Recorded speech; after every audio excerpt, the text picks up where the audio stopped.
युवा अवस्था भी हमारे जीवन का कितना सुंदर काल होता है ना। बाहू में बल, मन में कुछ बड़ा कर जाने की चाह, आंखों में भविष्य के सुंदर और कोमल सपने।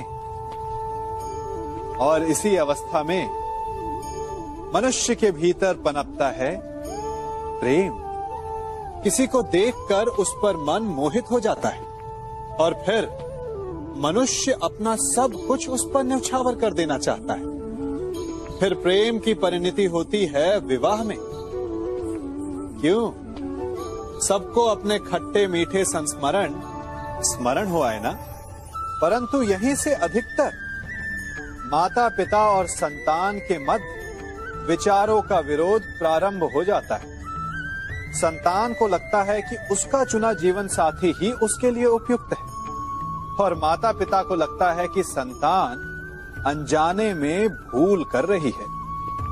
संतान का तर्क होता है कि उसे विवाह किससे करना है, ये उसका अधिकार है। और माता पिता का तर्क ये होता है कि अब भी जीवन साथी चुनने की समझ संतान में है ही नहीं। तो इस अवरोध को काटा कैसे जाए, उचित निर्णय कैसे लिया जाए? इसका एक ही मार्ग है, अपने उत्तरदायित्व का भान और अपनों से बड़ों के मापदंडों का भान। विवाह करने से पूर्व ये जान लेना आवश्यक है कि विवाह केवल अपने प्रेम को पाने का मार्ग नहीं है, अपितु विवाह से जीवन का एक नया द्वार भी खुलता है।